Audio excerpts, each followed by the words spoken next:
Alih-alih diangkat Abdullah bin Ubay bin Salul, diangkatlah Nabi Muhammad sallallahu alaihi wasallam. Inilah asal mula dendam Abdullah bin Ubay bin Salul kepada Nabi sampai jadi orang tokoh paling munafik yang diabadikan dalam Al-Quran. Yang mau saya ceritakan, generasi tadi orang-orang Yahudi yang nanti membuat keonaran di masa Nabi, sifatnya diwariskan pada generasi setelahnya. Tidak sedikit juga yang baik-baik, Pak. Jadi Yahudi itu nggak semuanya buruk.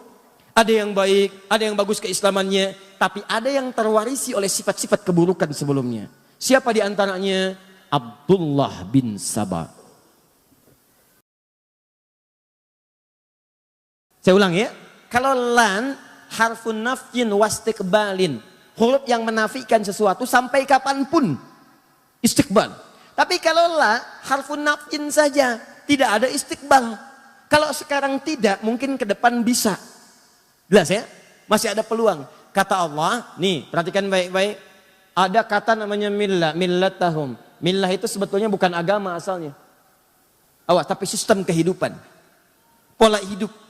Sistem ekonomi, sistem politik, sistem macam-macam itu. Sistem kehidupan. Nah kata Allah, orang-orang Yahudi itu punya tipikal. Tidak akan senang sampai kapanpun orang lain berada di atasnya. Jadi kalau dalam urusan politik mesti unggul di atas. Gak boleh ada yang naik ke atas.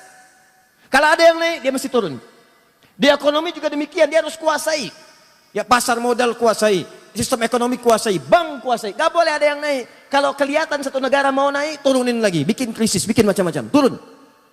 Jelas ya? Nah, tapi kalau Nasara tidak pakai la. La artinya masih besar kemungkinan peluang. Kalaupun dalam urusan dunia bekerja sama dengan orang Nasara dibandingkan Yahudi. Walaupun ada kesamaan, sama-sama juga tidak suka kalau orang Islam yang naik ke atas. Jelas ya? Nah, simpan ayat ini, saya mau kembalikan kepada persoalan tadi. Maka di masa itulah kemudian, tidak senang ada Aus dan Khazraj naik ke atas, maka apa yang terjadi? Pertama mereka bikin perjanjian. Perhatikan baik-baik nih. Ini nanti akan dibawa sampai ke Nusantara. Ayo perjanjian damai, Pangeran Diponegoro dipanggil, begitu datang ditangkap. Nih perhatikan nih, asalnya dari sini. Ini akar mulanya nih. Datang kemudian dituliskan perjanjian. Begitu selesai dituliskan perjanjian, kita harus bersama-sama menjaga Yathrib. Kalau ada yang nyerang, kita bela sama-sama. Kita bekerja sama dengan baik. Baru dituliskan, belum kering tinta itu. Berapa masa setelahnya, kekhawatiran di kalangan mereka semakin memuncak. Diseranglah kemudian Aus dengan Khazraj. Dari belakang. Serang, sampai mereka minta bantuan kepada klan dari Aus Khazraj yang berada di wilayah Syam. Syria dan Damaskus dan sekitarannya. Datang bantuan, dikalahkan, pukul, hancur orang Yahudi pada saat itu. Maka mereka mengajukan perdamaian. Kami damai aja, damai. Singkatnya berdamai mereka. Di sini kemudian saya ingin katakan satu hal yang penting. Ketika mereka berdamai, tertulis di tulisannya perdamaian. Tapi di belakangnya mereka berpikir, bagaimana caranya dalam suasana damai itu mereka tetap kalah di hadapan kita. Maka dimunculkanlah satu isu. Difikirkan oleh mereka dengan teori yang kelak dipraktekkan oleh para penjajah di Nusantara ini dengan nama divide et impera. Diadu domba. Anda bayangkan, dombanya di Garut yang ngadinya orang Yahudi. Diadu oleh mereka. Maka dibikin isu, di Khazraj dibikin isu, di Aus dibikin isu perpecahan. Saling serang akhirnya, dari situ tumpahlah permusuhan besar sampai bertahun-tahun, puluhan tahun terus antar generasi. Kalau ada satu luka di Aus, mesti luka di Khazraj. Kalaupun lukanya mungkin cuma kepleset di jalan Aus, di sana pun mesti luka juga. Di istilahnya kalau di sini ada yang kepleset, sana harus kepleset juga. Di sini ada yang meninggal, sana meninggal juga. Sampai kira-kira berlangsung cukup lama, mereka bosan, mereka sadar kita sedang dikerjai ini oleh sosok-sosok yang tak nampak. Maka mereka putuskan kita harus punya satu pemimpin yang dengan pemimpin itu bisa mendamaikan kita semua. Maka mereka lihat kriterianya hampir ditemukan pada seorang bernama Abdullah bin Ubay bin Salul. Begitu mereka lihat di kriterianya ada nih. Tapi takdir Allah menetapkan lain. Di tahun itu ketika mereka akan merekomendasikan Abdullah bin Ubay bin Salul, sekelompok dari mereka pergi ke Mekah. Untuk datang, sebagian berniaga, sebagian menunaikan haji. Bertemulah dengan sosok mulia Nabi Muhammad SAW. Berbaiat kepada Nabi, disampaikan infonya ke suku mereka. Begitu disampaikan, dikirim utusan yang kedua. Nanti ada baiat kepada Nabi, ada baiatul ridwan dan seterusnya. Maka mereka mengatakan, kami sedang merindukan engkau datang ke Madinah. Datanglah ke Madinah, maka kami akan angkat engkau sebagai seorang pemimpin. Singkatnya terjadi peristiwa hijrah dengan sahabat Abu Bakar, sampai kemudian ke Yathrib, datang ke Yathrib, belum jadi Madinah pada saat itu.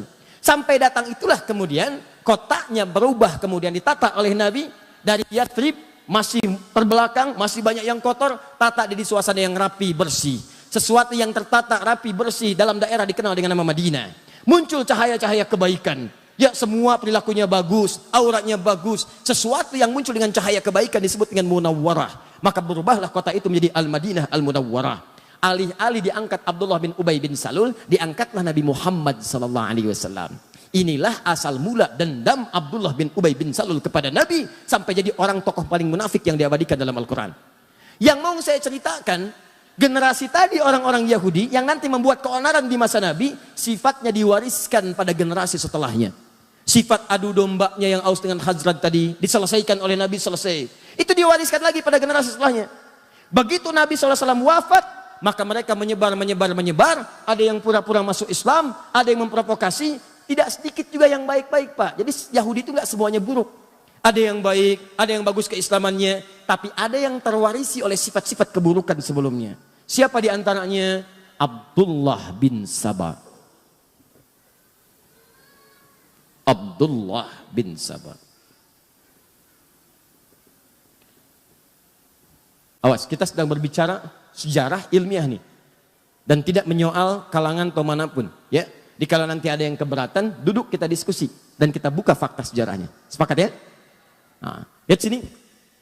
Ini di antara tokoh Yahudi yang konon disebutkan dalam sejarah pura-pura masuk Islam.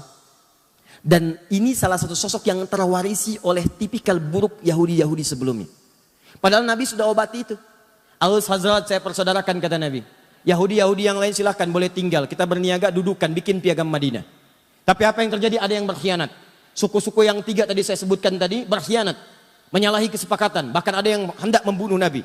Apa yang Nabi lakukan? Allahu Akbar. Yang sudah buruk tak terobati, maka dihukum dengan hukum negara. Hukum eksekusi. Yang lain keluar. Mereka keluar diusir dari Madinah. Bukan karena Nabi yang usir, karena perilaku mereka sendiri. Sebelum ke Madinah itu tidak pada diusir. Usir ini, diusir, ditanggung di Madinah, diperbaiki. Diberikan pelayanan yang bagus, cuman berbuat onar juga. Maka dikeluarkan karena perjanjian yang sudah dibuat. Nah itu ketika menyebar keturunannya, menyebar sifat-sifatnya, maka diantaranya tertularkanlah kepada sosok ini. Ini eksis di zaman sahabat Uthman bin Affan radhiyallahu ta'ala anhu.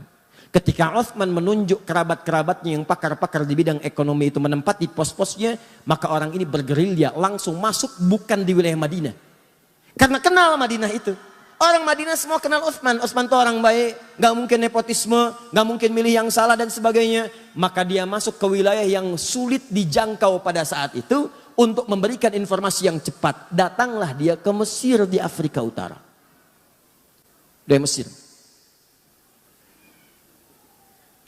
Mesir itu bukan Arab ya, secara geografis. Mesir itu Afrika Utara. Cuma bahasanya bahasa Arab. Secara kebahasaan disebut negara Arab. Tapi secara geografis disebut dengan Afrika Utara. Masuk wilayah Afrika Utara. Sama dengan Libya, Tunisia, Maroko, Aljazair itu wilayah Afrika Utara. Maka dia datang ke Mesir. Apa yang dia katakan di Mesir? Dia sebarkan isu bahwa khalifah saat ini, satu, telah melakukan nepotisme. Nepotisme. Dia pilih kalangan dari kerabat-kerabatnya saja. Tahan sebentar. Tahan. Sesuatu yang dituduhkan kepada orang lain dan itu tidak nyata, maka dalam bahasa Al-Quran itu disebut dengan fitnah namanya. Jelas? Sesuatu yang dituduhkan kepada orang lain dan sifatnya tidak nyata, maka itu disebut dengan fitnah namanya. Keburukan orang lain dibincangkan, nyata sifatnya, tanpa sepengetahuannya, maka itu disebut dengan gibah namanya. Jelas? Maka dituduh Uthman dengan sesuatu yang tidak nyata. Tuduh. Maka muncul fitnah. Uthman nepotisme. Dan berita ini kan gak seperti kita sekarang. Kalau sekarang ada berita di Amerika, sekian detik bisa kita klik. Kejadian di Rancaekek, kita berdoa semoga Allah muliakan dan sabarkan saudara-saudari kita insya Allah. Dan kita juga insya Allah apa yang kita bisa bantu, kita bantu saudara-saudari kita. Ada kejadian puting beliung kemarin itu kan. Kejadian di Rancaekek. Itu sedunia tuh bisa mengakses. Tsunami-nya di Banten, yang bela sungkawanya banyak. Kirimkan duka cita dari Turki, dari sini. Langsung nampak. Ini zaman Utsman, telepon belum ada. Email nggak nampak. WhatsApp belum kepikiran. BBM tuh belum dikreasikan, nggak ada. Jangankan zaman Utsman, ya 80 tahun ke belakang, 50 tahun ke belakang, 30 tahun ke belakang, 20 tahun ke belakang, orang haji aja kan belum menemukan pesawat seperti sekarang. Berangkatnya pakai kapal laut. Kalau ada kabar dari Mekah nyampainya 6 bulan kemudian. Itu baru 20 tahun kemudian. Kalau orang berangkat haji pakai kapal dilepas, nunggu nggak datang. Udah pada lupa baru datang. 6 bulan setelahnya. Nah, kebayang bagaimana zaman Utsman. Utsman tidak tahu apa yang terjadi di Mesir nih, jaraknya terlampau jauh. Ternyata sudah bergerilya. Gerilyaan itu ke orang-orang yang mudah kemudian diprovokasi. Ke kalangan bawah, disebarkan isu. Yang kedua, ini yang mau saya katakan. Dan ini nanti nyampe ke kehidupan kita sekarang. Kata Abdullah bin Sabah itu, dia membentuk kelompok-kelompok pengikut-pengikut, dia katakan, sebetulnya yang paling layak untuk dapat kursi khalifah itu bukan Utsman, tapi Ali. Tahan. Sebetulnya yang paling layak itu bukan Utsman, tapi Ali. Coba lihat. Nabi Isa saja, Nabi Isa dikatakan naik ke langit, wafat, akan turun. Apalagi Nabi Muhammad kan yang paling mulia. Tentu sebelum Nabi Muhammad dibangkitkan sebagai orang pertama, akan mengutus nanti generasi-generasi penerusnya. Sebagai wakil dari ajaran-ajaran Nabi. Itu yang akan membimbing. Maka dihembuskanlah. Siapa coba menurut Anda yang paling dekat hubungannya dengan Nabi? Maka dilihat. Ini kan yang paling pertama masuk Islam dari kalangan pemuda yang paling baik. Ali. Ali itu termasuk keluarga juga. Bahkan anak dari pamannya. Bahkan menantu Nabi juga. Anaknya jenius. Pemuda yang paling hebat. Teman-teman sekalian, itu orang daerah, orang kampung yang tidak tahu info. Utsman juga mulia, menikah dengan tadi 2 putri Nabi, dimuliakan oleh Nabi, disebut ahli surga. Bahkan satu masa ketika Utsman akan masuk ke satu kebun, riwayat Abu Musa al-Ash'ari, kata Abu Musa al-Ash'ari, saya minta izin dulu pada Nabi. Kata Nabi, persilahkan dia masuk, akan masuk seorang ahli surga yang diuji dengan musibah. Seorang ahli surga diuji dengan musibah. Nah, info-info ini nggak banyak nyampe, masuk ke kalangan bawah, diprovokasi. Yang bagus tuh Ali, yang hebat Ali dan sebagainya. Padahal dua-duanya mulia. Maka orang-orang awam ini mudah kemudian disulut, masuk ke kelompok Abdullah bin Sabah, maka dikenal dengan pengikut Sabah, namanya Sabaiyah.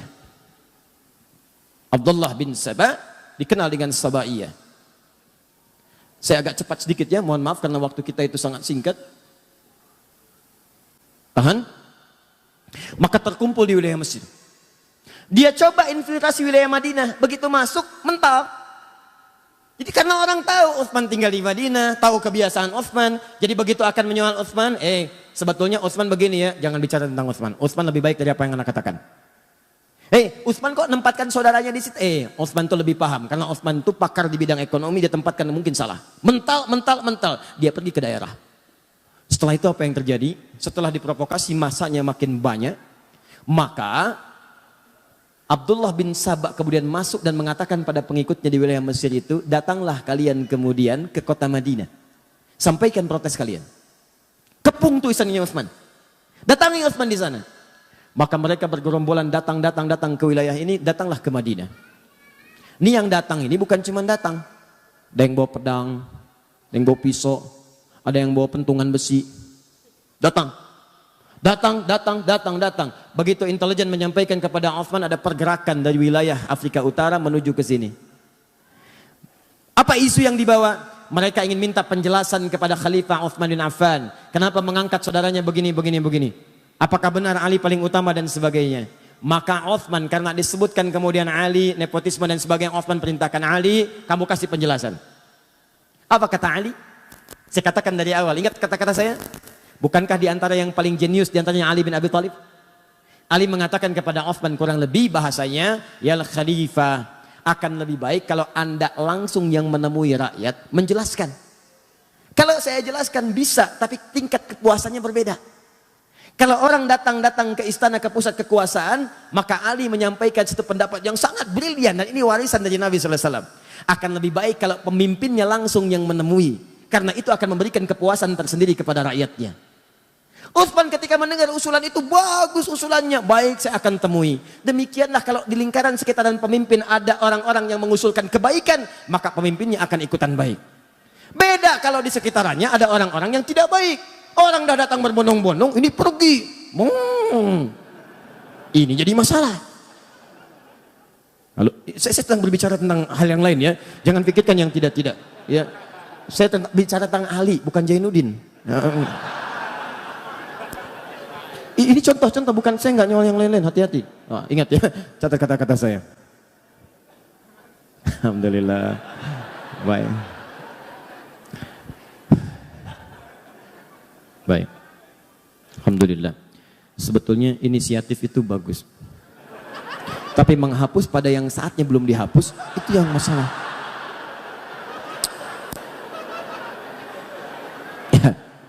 Itu sampai jangkrik aja nyari, mana tulisannya katanya. Ini jangkrik Mekah nih, ada ke sini. Oh, lalat. Nih saya tulis lagi ya. Lihat nih. Quran surat kedua ayat 1. Kamu ada pindah dulu.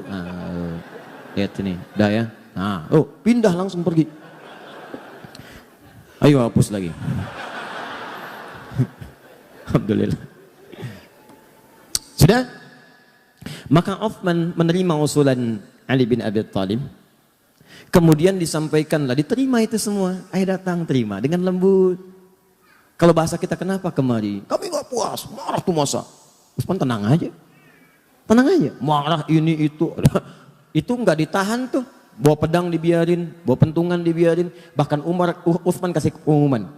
Tidak boleh ada di antara semua keluarga saya, semua sahabat dan kerabat semuanya, yang kemudian menghunus pedangnya untuk melarang mereka. Menghunus pedangnya untuk bisa mencegah mereka. Biarkan mereka dengan pedangnya datang. Dan Utsman hadapi dengan kelembutan.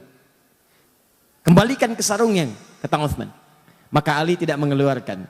Bahkan berkomentar, kalau saya ingin sekali jadi pembela Utsman pada saat itu. Tapi kalau saya keluarkan, maka saya jadi orang pertama yang bermaksiat pada pemimpin saya. Maka semua taat kepada pemimpinnya, sarungkan, masukkan kembali, biarkan mereka datang. Maka semua menunggu. Dan Utsman meminta, semua kerabat-kerabat yang ada dekat saya, pulang kalian ke rumah. Pulang. Karena yang akan diminta pertanggungjawaban saya oleh Allah, maka saya akan hadapi. Semua diminta pulang. Supaya Utsman ingin menunjukkan bahwa persoalan kebijakan ditanya, saya jelaskan sendiri. Dan supaya tidak terkesan bahwa Utsman itu beraninya kalau cuma ada teman-teman di sampingnya. Maka diminta pulang, tinggal keluarga intinya saya di istana. Datanglah orang-orang itu dengan jumlah yang sangat banyak, bahkan di riwayat disebutkan melebihi jumlah sahabat yang memang pada saat itu sudah ada di lingkarannya. Datang mereka, apa kata Utsman? Setiap ditanya, jawab. Setiap ditanya, jawab. Teman-teman, yang paling menarik, terpuaskanlah orang-orang ini dengan jawaban Utsman sampai mereka memutuskan untuk kembali ke Mesir. Tapi apa yang Anda tidak ketahui adalah, begitu Utsman melakukan dialog dengan masyarakat tadi, Abdullah bin Sabah mengintai apa yang dijawab oleh Utsman. Begitu melihat tanda-tanda orang-orang ini puas dengan jawaban Utsman, maka dia pergi lagi ke kerabat Utsman bernama Marwan bin Hakam. Dia sampaikan, ada orang-orang yang berniat memang mencelakai Utsman. Tuh lihat, datangnya aja bawa pedang. Datangnya bawa besi. Datangnya bawa pisau. Maka tolong kamu buatkan memo, dituliskan di kopnya, kop pemerintahan. Kop khusus untuk Utsman. Karena ini keluarga kerabat tidak tahu nih. Dan belum sempat klarifikasi ke Utsman. Karena tempatnya berbeda. Datang cepat tuh. Marwan kerabat, orangnya baik juga. Maka apa yang terjadi? Dituliskan di situ. Perintahkan kepada gubernur Mesir. Ketika mereka datang sampai sana, tolong hukum mereka. Karena mereka berniat untuk mencelakai khalifah. Apa yang terjadi? Orang-orang ini kembali kemudian ke Mesir. Dengan perasaan yang sudah puas dengan jawaban Utsman bin Affan. Tapi di perjalanan, mereka dibisikin lagi oleh Abdullah bin Sabah. Tahukah kalian buruknya Utsman bin Affan? Utsman itu beda dengan Ali. Utsman itu kalau di depan bilangnya A, di belakang bisa B. Kalau nggak percaya, kalian dititipin surat kan? Masa sih? Masa lihat? Oh ternyata ada satu kelihatan bawa surat. Begitu kelihatan coba buka suratnya, mungkin buruk untuk kalian. Begitu dibuka, terbukalah kemudian di situ perintah untuk mengeksekusi orang-orang ini karena mencoba untuk membunuh khalifah. Maka mereka marah. Dikira Utsman yang melakukan tipu daya. Maka datang mereka kembali mengepung langsung tanpa bicara, tanpa apa-apa. Utsman kamu penipu, Utsman kamu pembohong. Datang langsung merangsak, jumlahnya cukup banyak. Kembali ke istana. Begitu Utsman mendengar teriakan-teriakan itu, Utsman mengatakan, aku tidak pernah menulis itu. Kamu pembohong, kamu ini. Orang marah, Pak. Orang marah mah dikasih Indomie juga gak akan berhenti marahnya. Oh ini, itu. Bohong, kamu bohong, ini bohong itu. Tadi saya katakan dari awal, Utsman punya kebiasaan apa kalau sedang gelisah? Baca Al-Quran. Maka masuklah beliau kemudian ke ruangannya, baca Al-Quran. Apa yang dibaca sampai juga dengan ke Ali Imran ayat 173 dibaca, itu indah sekali maknanya.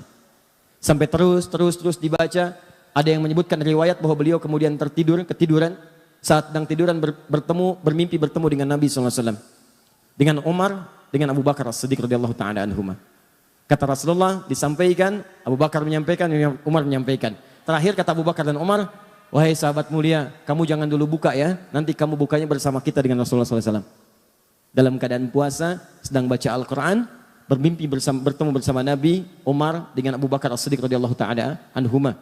Apa yang terjadi? Kata Abu Bakar dengan Umar, kamu jangan dulu buka, nanti bukanya bersama Rasulullah SAW. Maka terbangun dari situ, sedang baca Al-Quran, tiba-tiba tanpa diduga ada orang-orang yang masuk menerobos, datang lewat jendela, ada datang lewat atas dan sebagainya. Ya, ada riwayat menyebutkan Ali yang mendengar situasi ada kekacauan langsung mengutus anaknya Hasan Husain berangkat ke sana, lihat apa yang terjadi. Kalau situasi tidak bagus, tolong jaga Utsman.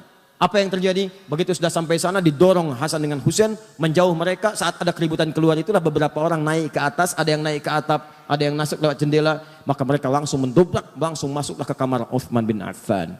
Ada satu orang pertama dikisahkan diberikan julukan dengan Mautul Aswad. Ya, seburuk-buruknya orang yang selalu lekat dengan pembunuhan. Maka datang dia pertama mencekik Utsman.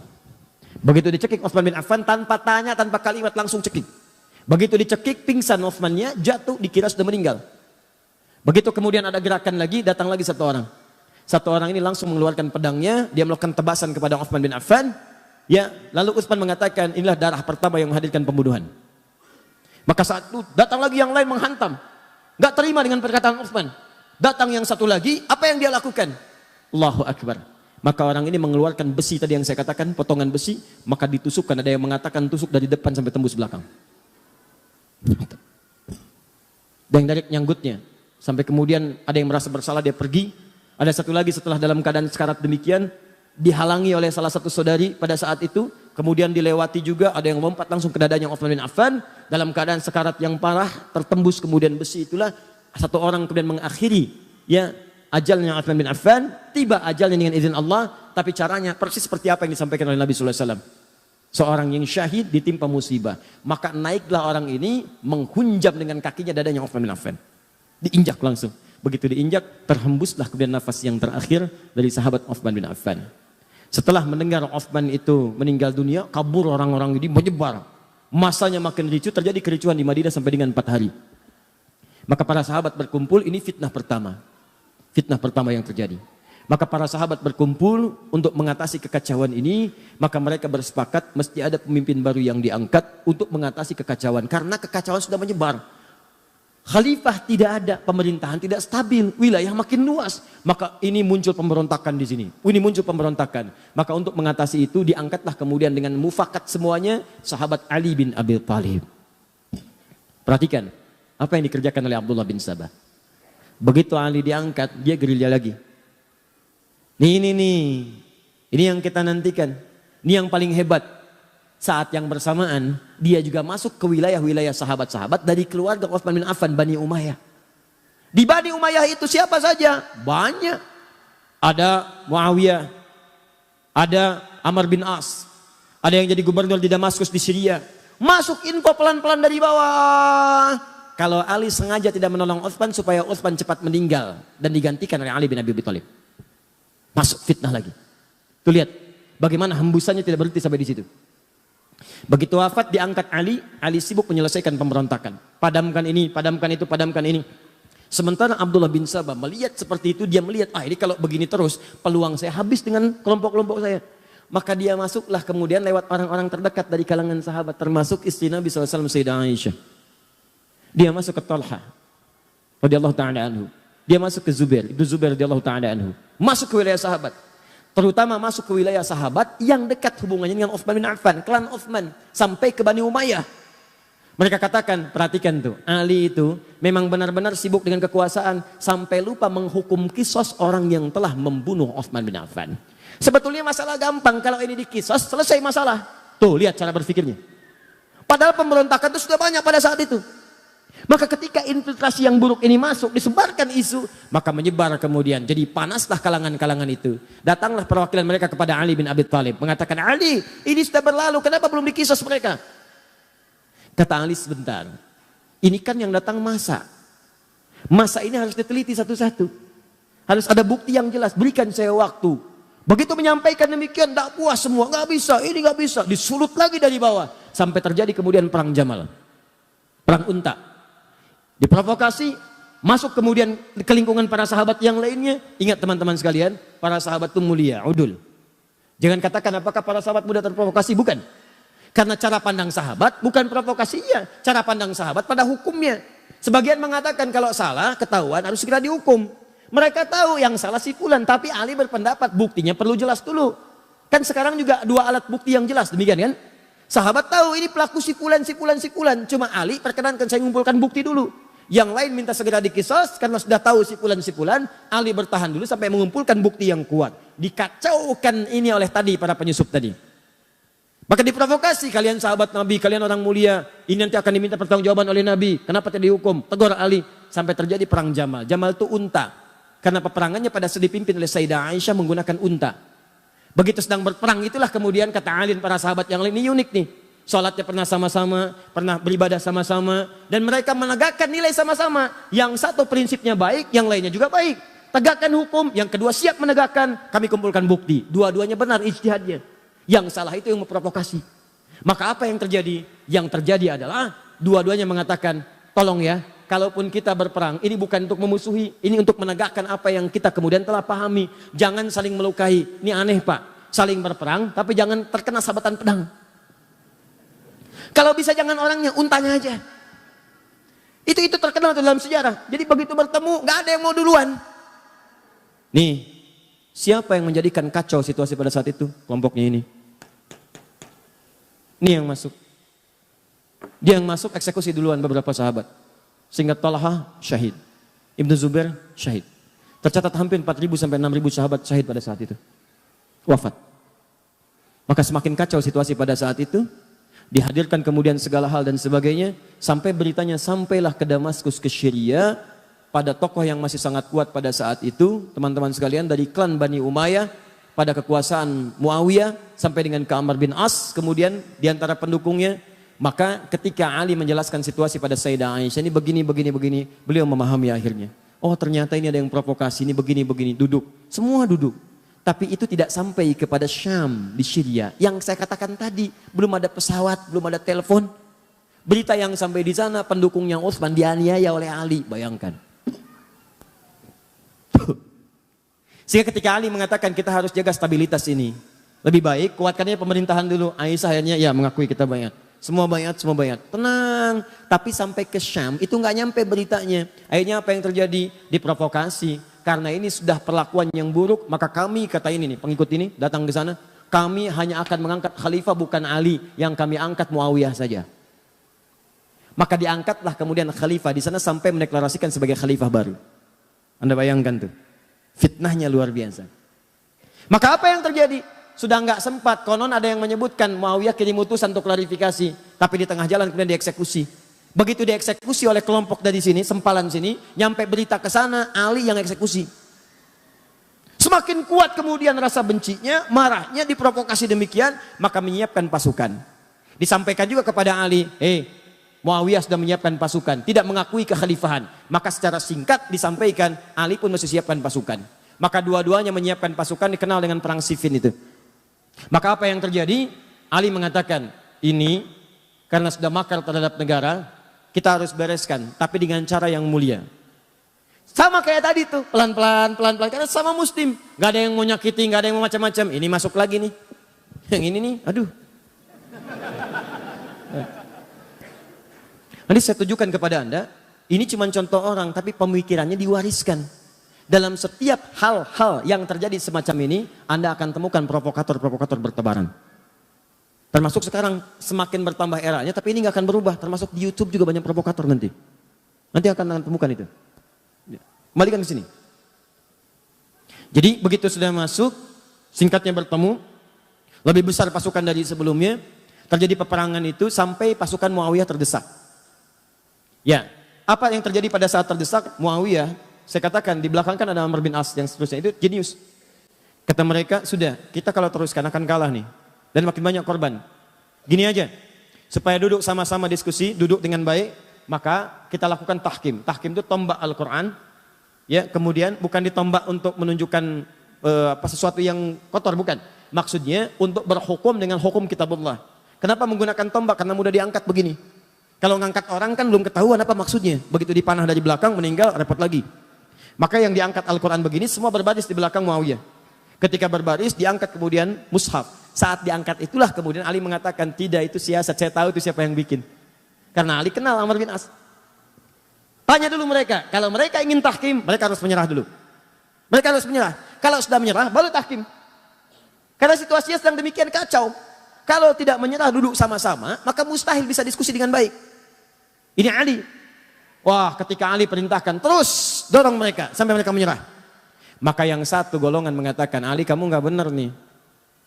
Dalam fikih perang, kalau sudah ada yang tahkim mengangkat Al-Quran, hukum dikembalikan kepada Allah, nggak boleh kita serang. Maka orang-orang ini langsung keluar dari barisan Ali. Keluar dalam bahasa Arab disebut dengan kharaja. Orangnya kharijun. Kalau keluar karena tidak sepakat dan keras sifatnya dan cenderung buruk keadaannya, maka dikenal dengan nama khawarij. Maka muncullah kemudian orang-orang golongan ekstrim baru. Dia mengatakan, lihat nih, Ali menyimpang. Kafir nih Ali. Kafir. Anda bayangkan tuh. Siapa mereka dibanding Ali? Ali itu menantu Nabi. Jaminan surga. Pemuda paling hebat, paling setia. Nyawanya dikorbankan bahkan untuk risalah Islam, bahkan untuk Nabi. Dalam peristiwa Isra Mi'raj, itu cuma ada 3 orang di rumah itu. Begitu akan berangkat kata Nabi, Ali, kamu tidur di tempat tidur saya ya. Saya dengan Abu Bakar akan hijrah. Kamu yang gantikan di sini. Itu tahu tempat tidur Nabi itu. Itu yang jadi tujuan. 100 orang pemuda pasukan khusus sudah ngintai, taruhannya nyawa. Ali masih muda, Abu Bakar sudah sepuh. Dengan Nabi mau berangkat. Apa kalimat Ali? Bala ya Rasulullah. Siap, siap dengan nyawanya. Tidak pernah tertuliskan di buku sejarah manapun Ali protes. Misal ada kata-kata, ya Rasulullah jangan saya, Abu Bakar aja yang tuaan dikit. Misalnya, enggak tuh. Ali, Abu Bakar begitu mulia. Teman Nabi, mertua Nabi, sahabat Nabi, hidup dengan Nabi, sehijrah dengan Nabi, wafat dikubur di samping Nabi, mulia. Hati-hati karena nanti setelah ini akan ada yang mengadu domba dengan semuanya. Perhatikan baik-baik. Wah Ali begini, Ali begitu, kafir. Ini orang luar biasa nih. Baru belajar 1-2 hari udah nyebut Ali kafir. Kafir, kita keluar dari Ali. Orang-orang ini lagi kesini nih asalnya. Provokasi, Ali kafirnya, Ali nggak benar.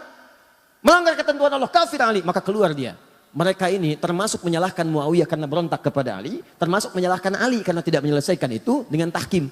Maka mereka memandang Muawiyah itu kafir, Ali kafir. Kanan kiri kafir. Ini kafir, ini kafir. Hukumnya wajib dibunuh. Ini yang kelak kemudian hari mengincar dan mengintai Muawiyah, Amr bin As, dan Ali bin Abi Thalib. Kubu sana, nih orangnya, Muawiyah, Amr bin As. Ini tokohnya nih, gara-gara dia nih berontak nih. Sini lagi, ini Ali nih, gak mau bertahan dengan hukum Allah. Bunuh, habisi semua. Maka mereka kembali disiapkanlah kemudian eksekutor. Dilihat di mana Muawiyah, di mana Amr bin As, di mana Ali. Maka disiap-siapkan pada satu subuh, direncanakan pembunuhan. Cuma takdir berkata lain. Ali datang ke masjid untuk menunaikan sholat. Muawiyah konon diriwayatkan sedang sakit tidak bisa berangkat. Amr bin As bisa mengelak. Maka gagal pembunuhan kepada Muawiyah dan Amr bin As. Dan Ali kemudian wafat dalam tusukan-tusukan yang telah disiapkan oleh golongan-golongan ini. Kelak golongan ini bertransformasi, mewariskan pemikiran-pemikiran mereka, walaupun kelompok-kelompoknya itu tidak nampak ke permukaan. Sedikit tapi doktrin dia begitu jahat. Pokoknya kalau beda dengan mereka, kafir. Nih. Dan hukumnya bunuh, eksekusi, bom, apapun itu. Mau bom panci, bom kulkas, bom ini, bom itu. Pokoknya harus mati. Terus sekarang tuh, Makanya hati-hati ya. Saya ingatkan hati-hati nih. Ini yang saya mau katakan. Kita masuk kepada intinya. Ini termasuk tantangan dakwah di masa kini. Kalau Anda ikut pengajian, ikut taklim, dikit-dikit orang lain kafir. Dikit-dikit orang lain kafir. Wajib hukumnya dibunuh. Orang tua sendiri kafir. Wajib hukumnya disembelih. Tolong mikir dulu. Pikirkan dulu. Itu orang tua melahirkan antum. Mohon maaf ya, mohon maaf. Quran aja mengatakan, ini Al-Quran loh. Quran surah 31 ayat ke-15. Sekalipun antum ada yang masuk Islam, orang tuanya belum muslim. Antum duluan muslim misal. Itu tidak boleh Anda menyakiti orang tua dalam urusan dunia. Dalam urusan akhirat silahkan beda-beda. Kalau diajak boleh nolak. Tapi dalam urusan dunia jangan sekali-kali Anda menyakitinya. Apa kata Allah? فَإِنْ جَاهَدَاكَ عَلَىٰ أَنْ تُشْرِكَ بِي مَا لَيْسَ لَكَ بِهِ عِلْمٌ فَلَا تُطِعْهُمَا. Kalau ada orang tua masih non-muslim mengajak kepada perbuatan syirik, ngajak kamu ibadah lagi seperti mereka, kamu tolaklah dengan cara yang lembut. Jangan ditaati. Lihat. Wasahibhuma fid dunya ma'rufa. Tapi selama kamu hidup di dunia, maka perlakukan mereka dengan perlakuan yang indah. Kalau punya gaji lebih, berikan hadiah. Kalau punya makanan, bagi. Kalau punya rezeki melimpah, bagi. Dan saat itulah doakan kepada Allah supaya mereka mendapat hidayah. Tiba-tiba datang golongan ini mengatakan, kamu muslim ya? Muslim. Orang tua kamu kafir tuh, bunuh. Ini yang bahaya. Halal darahnya, tumpahkan darahnya. Ada orang pengen minta pendapat ke pemimpin, datang ke istana. Tumpahkan darahnya. Anda siapa?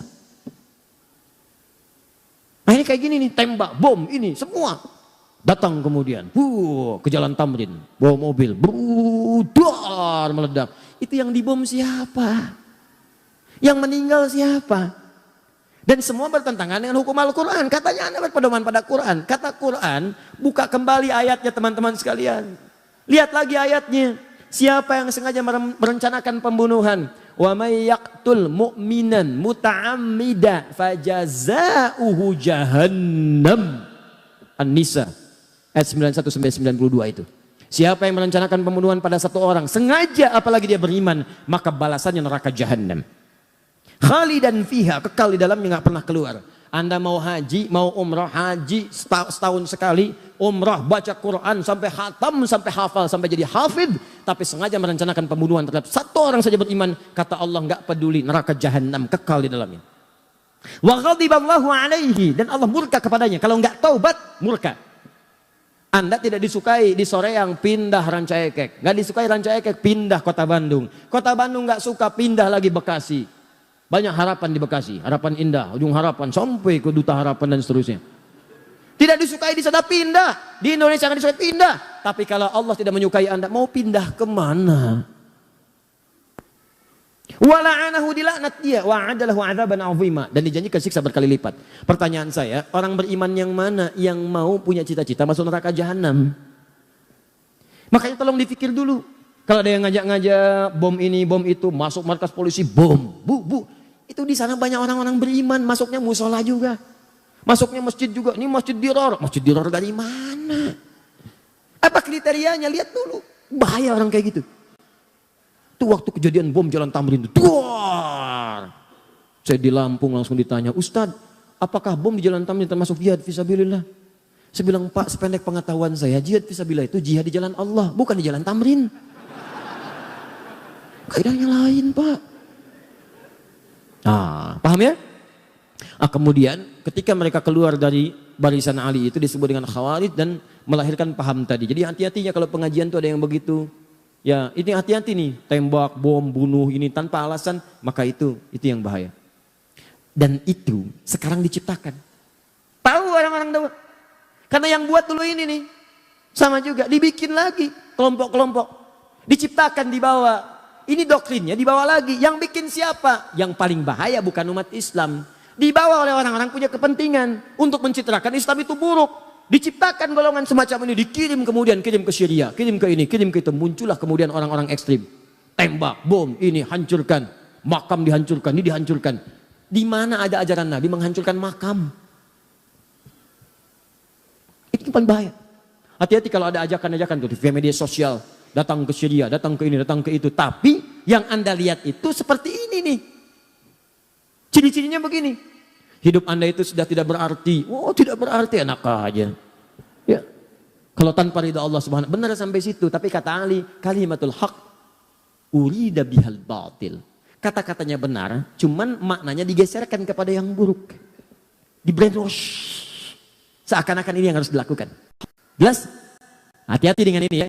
Kalau saya akan tegas pada sesuatu yang bisa beresiko tinggi dalam kehidupan akhirat. Paham ya? Ya. Nih, yang lain membela Ali. Kamu yang salah, kamu yang salah, kamu yang salah. Kalian keluar, kalian tidak setia, kalian gak benar. Kami akan bela pemimpin kami. Pembelaan yang kuat dari satu kelompok, kuat sekali. Itu dalam bahasa Arabnya setia. Setia betul membela. Dalam bahasa Arab disebut dengan Syiah. Pembelaan yang sangat kuat. Tasyayyu', membela dengan kuat pada satu hal yang dibela dengan segenap jiwa dan raganya. Ini disebut dengan Syiah. Jadi asalnya Syiah itu bukan aliran pemikiran, bukan aliran dalam akidah, bukan aliran dalam ibadah, asalnya faksi politik. Nah, cuma nanti aliran ini disusupi lagi sama ini. Ih, jangan dihapus. Bahaya ini.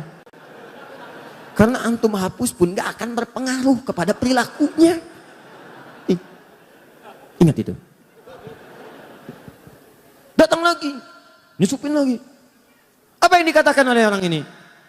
Kalian bagus. Tuh, bagus sekarang. Tadi sekarang pengkhianat, sini bagus. Memang Ali itu sebenarnya titisan Nabi. Titisan. Dan memang wajar. Setiap pemimpin itu harus mewariskan generasi setelahnya. Setelahnya ada lagi, setelahnya ada lagi. Mesti ada imam, sholat aja ada imam. Coba kalau sholat nggak ada imam, jamaahnya kan nggak sah. Mesti ada imam. Maka memang yang paling bagus itu sebetulnya keturunan Ali. Setelah Ali ada Hasan, angkat aja Hasan. Setelah Ali ada Hasan, ada Husain. Setelah itu ada ini, ada itu, ada itu. Terus kamu urutkan. Bukankah kamu ingat Nabi Isa kan ada 12 penolong. Namanya kaum Hawariyin. Ali juga akan punya 12 keturunan. Imam-imam hebat itu yang akan mendokong dan meneruskan kepemimpinan Nabi setelah itu. Maka dikenallah dengan 12 imam. Nah, setelah itu muncul, masuk sampai dikultuskan seakan-akan Ali itu naik bahkan di atas Nabi. Bahkan ada salah satunya nanti pecah sektenya. Bahkan ada klaim mengatakan sebetulnya malaikat Jibril itu salah ngirim wahyu, harusnya ke Ali. Nah, ini nih. Di mana cara berpikirnya? Sampai mengkultuskan tingkat sampai ke situ. Akhirnya termakanlah kemudian sebagian ini. Terutama setelah Ali memindahkan wilayah kekuasaannya ke Kufah. Ke Kufah, itu kan Kufah wilayah Persia, Irak. Disusupin lagi, gampang disusupin tuh. Padahal orang-orang itu mengatakan setia, siap ini, datang lagi ini, masuk lagi, gini, sampai kultuskan Ali. Sampai terjadi mereka sendiri yang mengkhianati Ali. Mereka sendiri yang kutus orang untuk bunuh Ali. Mereka sendiri nanti yang akan melakukan hal yang sama kepada Al-Husain. Itu wafat kemudian di Karbala dan sebagainya. Apa yang terjadi? Begitu paham-paham ini disusupkan ke sini, saya agak cepat saja, susupkan ke sini, ini bertransformasi dari aliran politik, faksi politik dalam hal pemerintahan, maka ketika disusupi nilai-nilai kemudian dengan nilai akidah, dengan nilai ibadah, dengan nilai akhlak, akhlaknya digariskan pada kesetiaan kepada ini. Ali termasuk Ali bait, Ali termasuk ini, termasuk itu dan sebagainya. Kita sepakat Ali mulia. Ali mulia. Kata sahabat Nabi, menantu Nabi, keluar kita muliakan. Dan kita pun sepakat Abu Bakar mulia. Umar mulia, Utsman mulia. Jelas ya? Fair kan? Objektif kan? Objektif. Kita tidak ingin bermusuhan, kita gali sejarahnya, kita lihat. Kalau Abu Bakar tidak mulia, bagaimana mungkin jadi pendamping Nabi? Kalau Umar tidak mulia, bagaimana mungkin dipilih oleh Nabi sebagai orang yang pemberani? Membela Nabi. Kalau Utsman tidak mulia, bagaimana disebut dengan ahli surga? Tiba-tiba orang ini datang mengatakan, hei Abu Bakar, Umar dengan Utsman merampas hak Khalifah Ali. Dirampas oleh mereka. Hafsah itu begini, Aisyah sampai tuduhan yang sangat buruk kepada Aisyah. Buruk sekali. Disebut perempuan yang saya nggak bisa ungkapkan lah. Nggak nyaman gitu. Anda bayangkan ya, Anda kenal Abu Jahal? Udah ngapus yang salah. Kenal Abu Jahal. Luar biasa. Cuma di sore yang tapi nggak apa-apa Mas, di Palembang ada yang kenal Firaun. Jadi sampai mana tadi? Nah, rampas. Aisyah dituduh. Anda bayangkan Abu Jahal aja, itu kan musuh Nabi paling buruk. Pengen bunuh Nabi. Tapi jangan lupa, dia punya anak namanya Ikrimah. Seorang pemuda, ahli berkuda, pembela Nabi. Apa yang terjadi? Pertama, jangan suka menjudge orang lain. Boleh jadi keturunannya tidak seperti atasnya. Atau sebaliknya. Yang kedua, ketika Ikrimah sedang berada di lingkungan sahabat, Nabi melarang mengungkit tentang ayahnya. Jangan bicarakan ayahnya, jangan menyinggung anaknya. Karena Ikrimah saudara kita. Seburuk-buruknya Abu Jahal, dilarang oleh Nabi digunjingkan langsung dekat keluarganya. Makanya saya sering katakan kepada Anda, bagaimana Anda bisa menggunjingkan istri Nabi SAW? Apa Anda tidak mau menjaga perasaan Nabi? Katanya cinta Nabi, tapi saat bersamaan Anda menyinggung Nabi. Dengan cara apa? Menyinggung sahabatnya, menyinggung istrinya dan sebagainya. Nah ini dimasukkan ke dalam doktrin ini, sehingga ini menjadi doktrin dalam aliran-aliran kepercayaan, akidah, masuk kepada bahkan ranah ibadah dan sebagainya. Sampai mengatakan setelahnya, setelah ini berkumpul makin kuat, bahkan mengatakan, hei hadis-hadis pun ada yang ditukar. Yang benar hadisnya semua dari Ali, yang lain salah semua. Maka ini punya koleksi sendiri. Bahkan cara sholatnya sendiri. Bahkan keyakinannya beda sendiri. Mesti ada imam, mesti ada ini, mesti ada itu. Kalau tak taat pada imam maka dari segi keimanannya kurang. Mesti taat. Rukun Islamnya Islam, rukun imannya iman, tapi jumlahnya beda. Karena nanti ada kepatuhan iman pada imamah, pada imam. Dan imam itu sifatnya maksum. Ini berbahaya lagi karena yang maksum cuma Nabi. Jadi maksum itu dijaga dari salah, cuma Nabi dan Rasul. Manusia lain tidak ada. Maka ini masuk doktrinnya, imamnya maksum. Ya, bukan namanya maksum, bukan. Sifatnya katanya maksum. Sebutkan tuh 2, 3. Maka ini menyebar. Terus sampai Ali wafat pun menyebar juga. Terus sampai kekinian. Bertransformasi, sampai keluar fatwa-fatwa ulama, sampai ngasih pertimbangan. Tapi juga mengajak kita dengan cara yang lembut. Karena memang ada orang yang sudah nggak paham dari kecilnya udah begitu. Dari lahir udah diajak begitu. Maka pada yang seperti ini jangan keras juga. Termasuk misalnya ada yang Ahmadiyah, ada yang macam-macam. Ada yang dari lahir sudah diahmadiyahkan. Dan dia nggak ngerti kecuali itu yang benar. Maka caranya doakan oleh kita. Dakwahi, ajak dialog. Ya kalau berbuat kasar, maka hukum berlaku di situ. Ya ada perlindungan kebaikan. Tapi kalau tidak, dakwahi dengan cara yang benar. Makanya baca buku, baca sejarah. Kalau ada yang begini-begini kita bisa jawab. Yang benar itu sebetulnya Ali. Betul Ali itu benar. Abu Bakar pun benar. Tapi Ali merampas loh. Betul. Merampas dari siapa? Merampas dari orang yang salah. Yang salah siapa tuh? Pemberontak Utsman. Kok kamu jawab begitu? Nih referensinya. Ini karangan ini, karangan ini. Sudah selesai. Beres. Jelas. Maka keluarlah fatwa sampai dengan Syekh Muhammad Hashim bin Asy'ari. Pendiri Jam'iyah Nahdlatul Ulama. 31 Januari tahun 1926. Beliau menulis satu kitab di antara 19 kitab. Namanya Risalah Ahlus Sunnah wal Jamaah. Di halaman ke-10 beliau menyebutkan tentang ini. Syiah. Kata beliau di halaman 9-nya, Faslun fi dhuhuril bid'ah fi ardi Jawa. Pasal tentang awal munculnya bid'ah di tanah Jawa. Bid'ah di sini bukan fikih, bid'ah tentang akidah. Firqah namanya. Kalau fikih madhab, kalau akidah firqah. Akidah itu udah ke aspek keyakinan. Kalau fikih tata cara ibadah. Maka kata beliau, sejak tahun 1330 Hijrah, sebelum itu semuanya udah jelas. Madhabnya Ahlus Sunnah wal Jamaah. Wilayah Jawa itu madhabnya Imam Asy-Syafi'i. Sebutkan semuanya. Sampai tiba-tiba muncullah kemudian entah datangnya dari mana. Aliran-aliran yang menyimpang. Siapa di antara mereka? Halaman 10 paling bawah lihat. Baris 1 sampai dengan 3. Wa minhum rafidhiyuna. Di antara mereka yang menyimpang itu yang masuk ke tanah Jawa. Itu awal masuknya 1330 Hijrah. Sekarang 1440 Hijrah. Berarti berapa tahun yang lalu? 110 tahun. Di 110 tahun yang lalu. Kalau sekarang 2019, berapa tahun yang lalu?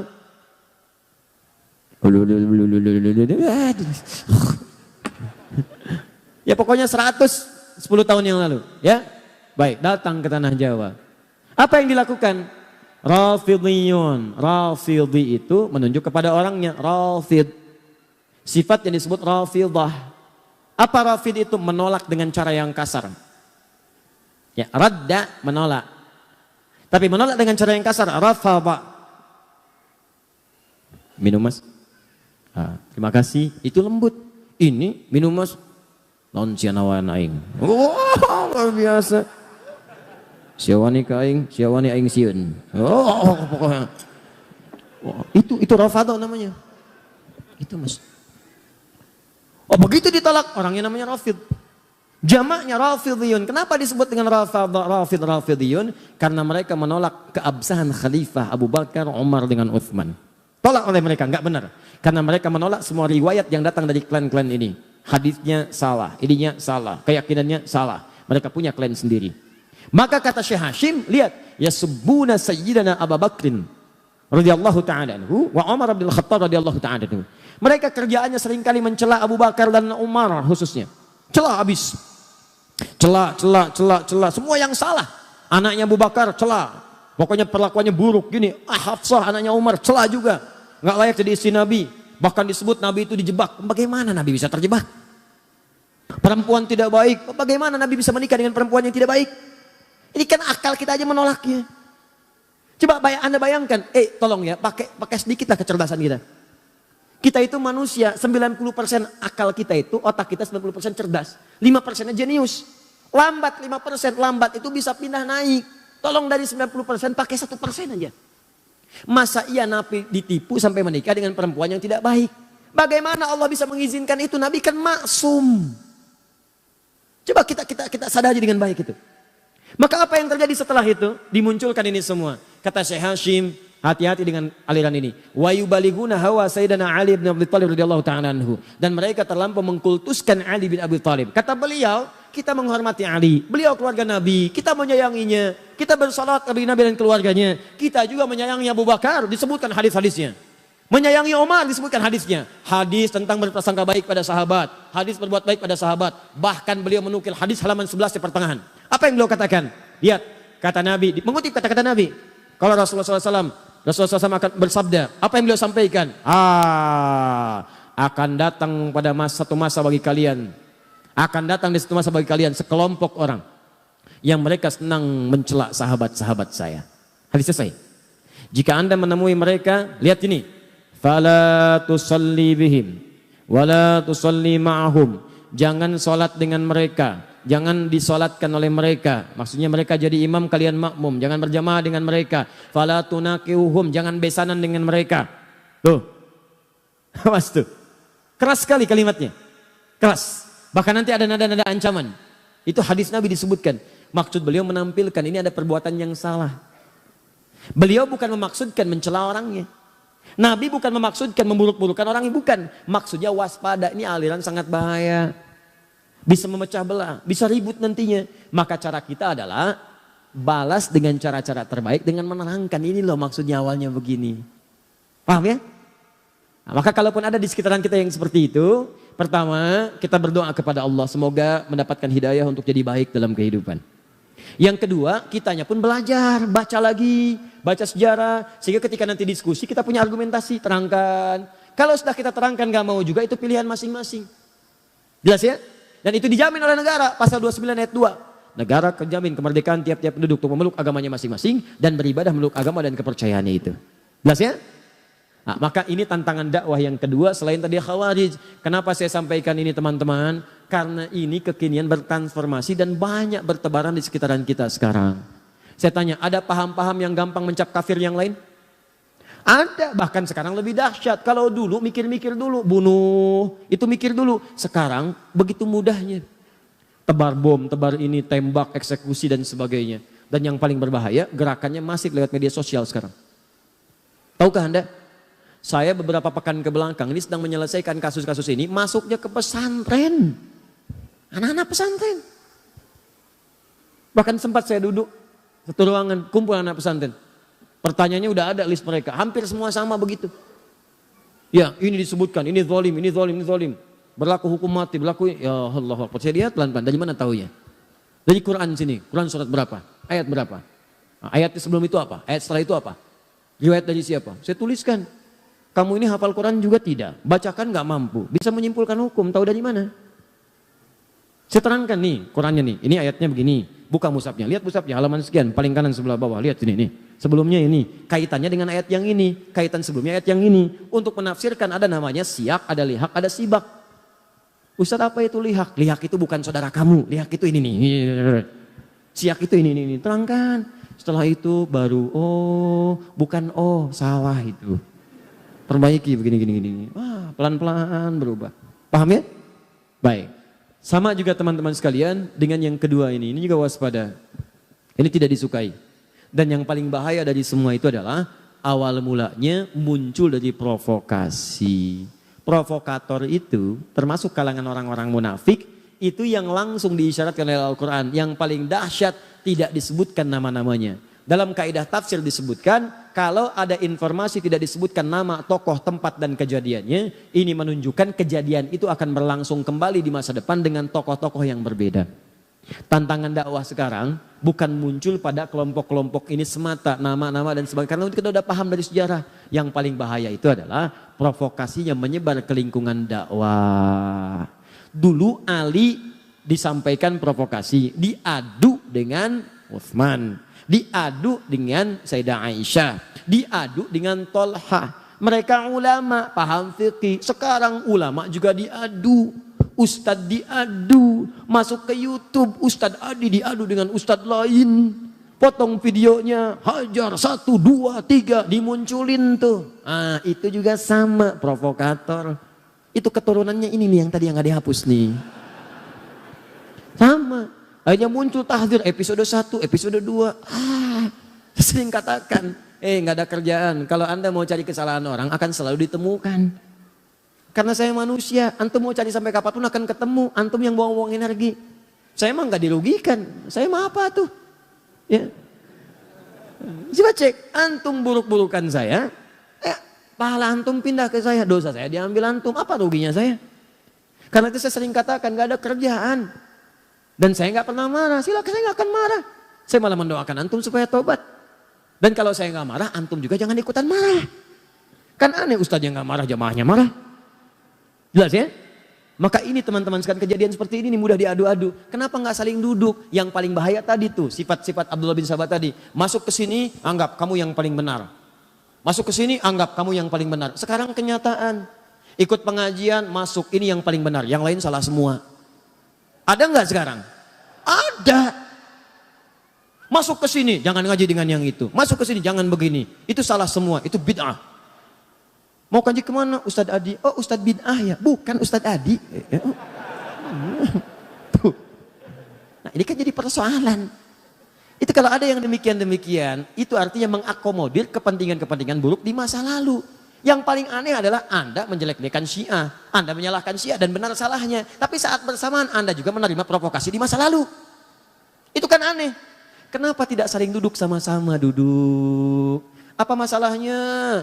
Kunut itu bid'ah. Oh baik, pendapat Anda kunut itu bid'ah. Yang ini kunut itu boleh. Yuk kita temukan apa dalilnya yang bid'ah. Ini. Baik, yang ini juga punya dalil. Ini dalilnya kuat, ini juga kuat. Yuk kita buka kaidah fikihnya. Kalau sama-sama ada dalil, ini sama, telusuri. Kenapa yang ini tidak kunut, asal mulanya apa? Oh ini penyebabnya.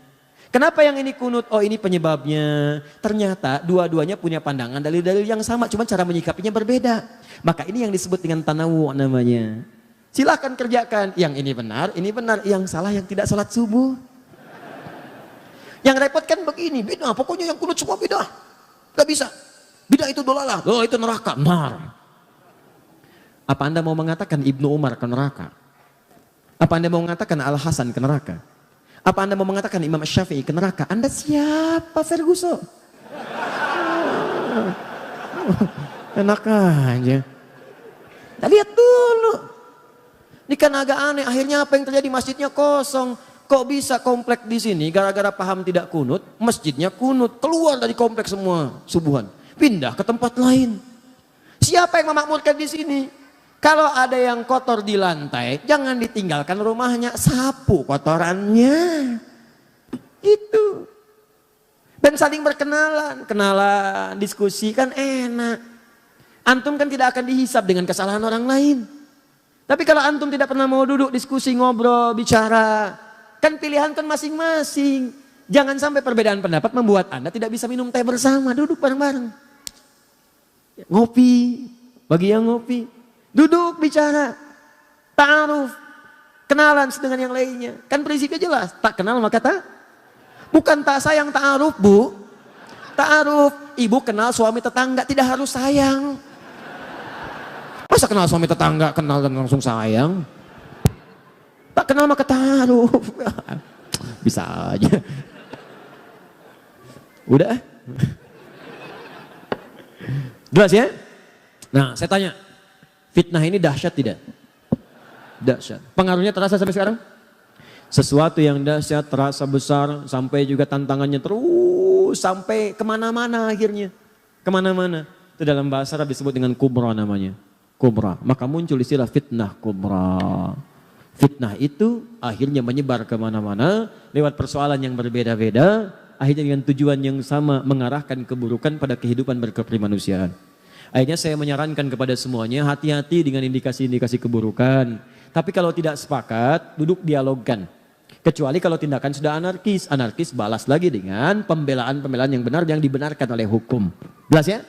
Dan juga bagi siapapun termasuk pemirsa dimanapun Anda yang berada, jika tidak sepakat dengan bahasan ini, mari kita duduk diskusi secara ilmiah.